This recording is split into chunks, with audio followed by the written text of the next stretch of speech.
Hello viewers, আমি শাহাদাত। আপনারা আছেন আমার সাথে ইন মাইন্ডস কিচেনে।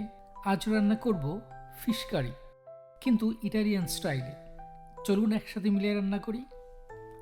প্রথমে আমরা একটা স্যামন ফিশ নিয়ে নিব। তারপর আমরা মাছটাকে ফিলেট করে ছোট ছোট করে কেটে নিব। স্যামন ফিশ খুবই সুস্বাদু এবং দামি একটি ফিশ। বিদেশি রান্নার প্রতি আমাদের সবার একটা আগ্রহ থাকে, ওরা কেমন করে রান্না করে, কেমন করে খায়। তো যাই হোক, প্রথমে আমি মাছটাকে ফিলেট করে নিব।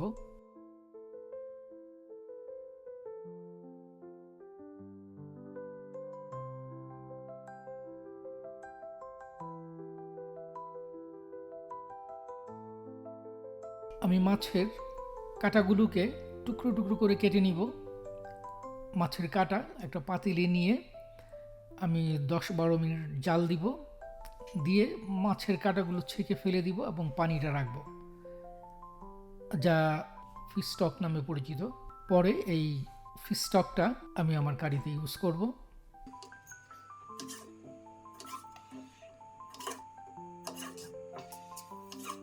প্রথমে আমরা কিছু চেরি টমেটো নিয়ে নিলাম এবং এগুলোকে ছোট ছোট করে কেটে নিলাম। 4-5 কোয়া রসুন পিল করে একটু ছেঁচে নিব। একটি তাওয়া গরম করে তাতে আমরা দিয়ে দিব কিছুটা অলিভ অয়েল। তারপর রসুনের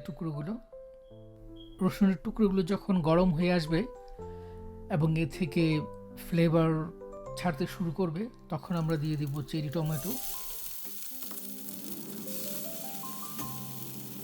অলিভ এবং 1 টেবিল চামচ ক্যাপার্স। তারপর দিয়ে দিব 3 কাপ ফিশ স্টক।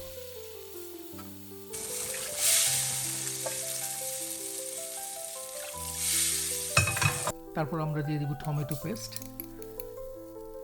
পেস্ট তৈরি করার জন্য টমেটোকে প্রথম ছোট ছোট করে কেটে অলিভ অয়েল দিয়ে হালকা একটু ভাজি করে তারপর ব্লেন্ড করে ছেঁকে নেবেন।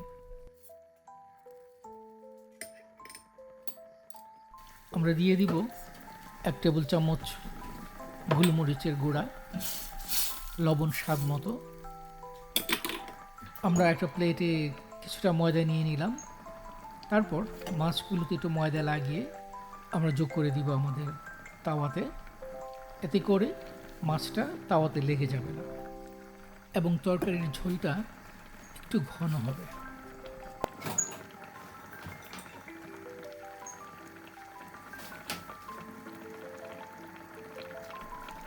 তারপর আমরা মিডিয়াম আঁচে রান্না করব 4 থেকে 5 মিনিট।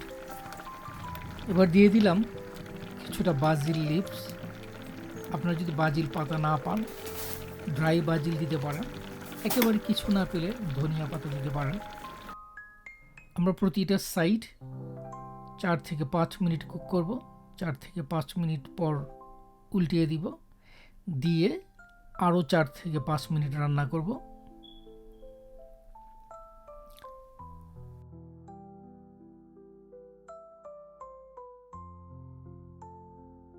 উল্টো পাশটা 4 থেকে 5 মিনিট কুক করার পর আমরা একটা প্লেটে উঠিয়ে নিব।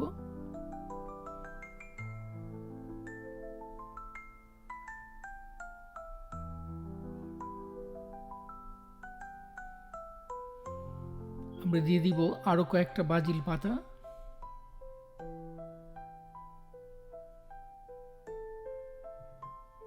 তারপর একটু নেড়ে চেড়ে 1-2 মিনিট রান্না করব। তারপর একটা প্লেটে সুন্দর করে পরিবেশন করব।